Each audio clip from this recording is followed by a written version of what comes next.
Rapture is overflowing with memorable locations and set pieces. In developing a world that feels organic, lived in, and functional, Irrational managed to create a space that feels perfectly suited to the story and action that takes place in it, which begs a question: did the plot shape the location, or did the plot fit squarely into a world that was already established?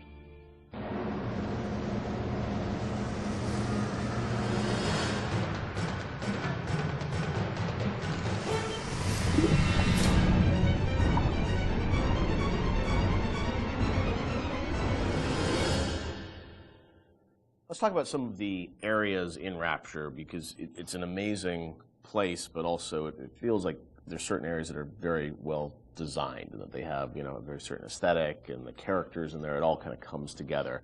Ken, do you have a part of Rapture that resonates the most with you still to this day?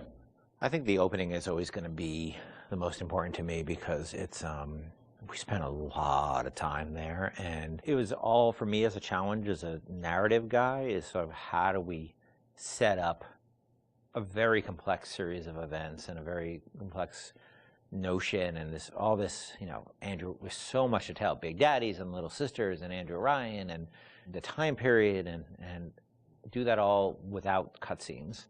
And especially, I think, the descent to Rapture when when you go in the bathysphere, you know, getting that right, getting everything right down to the bathysphere cresting the hill and seeing the city for the first time. Remember how much we worked on the timing of that, just getting that. And it took us forever to figure out that we should just put the slide projector covering the window. Like, again, in hindsight, it seems like such an obvious choice, but we were really trying to figure out, like, how are we going to tell this story of Ryan and then reveal so you can see the, you know, the city beyond the hill. And also we didn't have to show the whole transition going down the bottom of the ocean because the whole screen was covered. Spoiler alert. I think that's the part that will always be near and dear to my heart. Yeah, I mean, for me it was Kashmir. Yeah.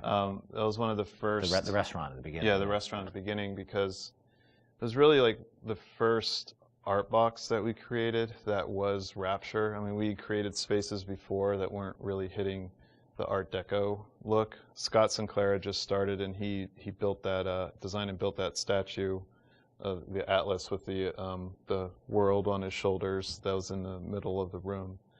And Mauricio had done some concept art for us of that space. And once we started putting everything together and getting it into Engine and actually walking around it and seeing those giant windows off to the side that just showed the seascape and really drove home the fact that you were underwater.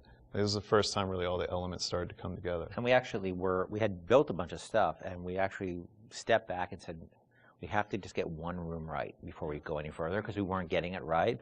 And so Mauricio did that concept drawing. Yep. We worked really hard on that statue, and that statue, I think, was the first object we really built in the game that was a Bioshock. So we just stayed in that room for like a month until we got it right. And I think the original concept actually had a tram running through it. So it was like even more complicated, and that was one of those things where we had to keep pulling back to really focus on what the bare essence of that room was. Were there parts of Rapture that you never were able to realize that you sort of still missed? The zoo. People we had a zoo Frolic, right? That I was excited about. Not everybody was excited about the zoo, but I don't know why I was excited about the zoo, because it would have been a nightmare. We had another area that was prior to Arcadia that was more of a straight up agriculture, forest type of area. Before we had the bathyspheres, we had a whole sort of subway transport system in Rapture, which we spent a lot of time thinking about, and then just realized that these little submersibles would be a much more realistic and much better solution. You were going to be able to move between locations in that subway system? Yeah, much like the bathyspheres, but they were much more integrated throughout the space, and we really want to support them. And we just realized it was not really relevant to what we were doing. Were there certain locations or areas where you knew a certain narrative point, you know, needed to happen? Like you look at, you know, the reveal of sort of Atlas's true motivations. Like, was that like, oh, we've got to do it this level because it fits the story? Or was it more that you sort of like, you had the game laid out in a certain order and you just layered the story on top of it? I think the big one I can think of is that you encounter Ryan in his sort of like that he would live in an area of industry. Okay. You know, so he lives in this very industrial area because that's where he would feel most comfortable. And that we wanted his office, his lair, to sort of be not in some, you know, residential zone, but Right. where he wants to wake up and smell the grease fires and and the machines and the smoke. That's in his lifeblood. Industry is his lifeblood. But it also had to be very theatrical. Like if you look at it Right. now, it doesn't look like an office. You kind of know it's an office because the story is telling you that. Set, yeah. And we had some old technology that was laying around in the game that would control environment settings. So old system that we had would let you do high pressure, low pressure, medium pressure. And those would affect lighting and other like post-process things in the world. And that was a system that was cut, but because the code was in, we were always trying to figure out ways to use it. And one of the ways that we used it was in the Andrew Ryan sequence, because we didn't have a lot of narrative storytelling tools. We were basically switching the atmosphere to get all the lighting changes. So whenever a light changes in that scene, we're telling the game that the atmosphere is changing. So, and then the preset atmospheres come in and shine the spotlights on them or bring up the house lights when we need them to. Because very, very early on, you could change the pressure in the areas, and that would change how explosions worked and all this stuff like that. And we just couldn't figure out how to make it gettable for the player. We couldn't make it feedback, but we still had all those.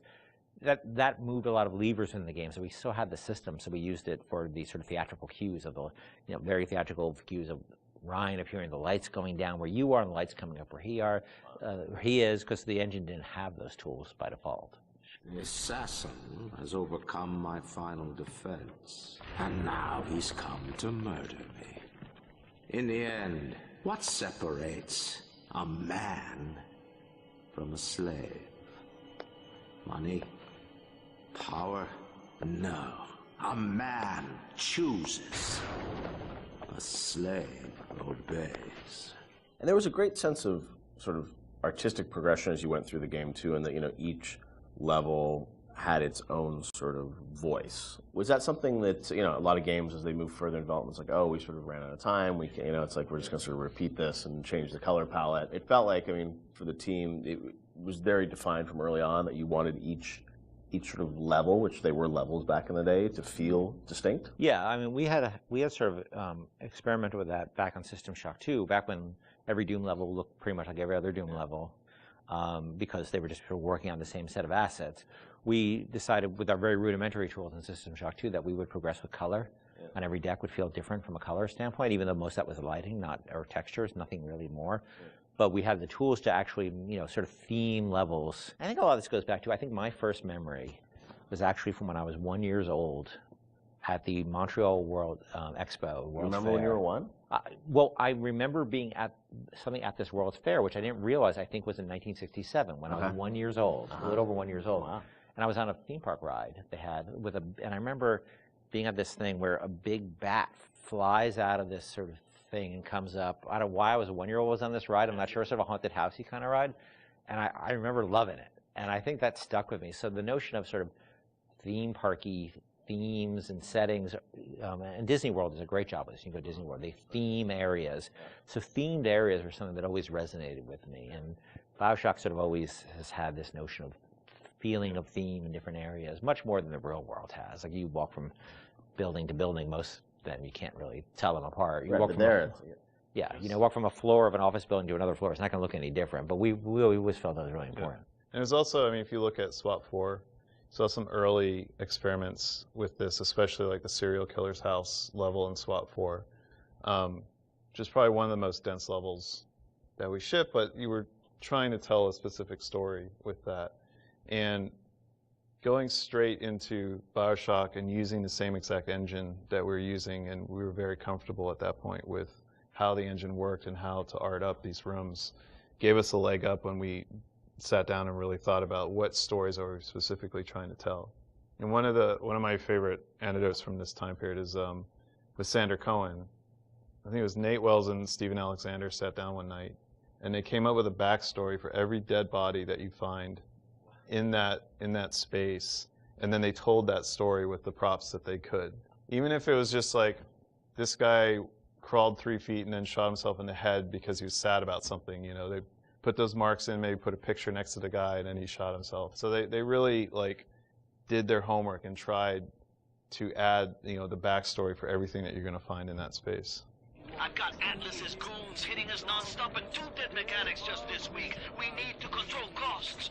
If I wanted to deal with amateurs, I would have stayed on dry land.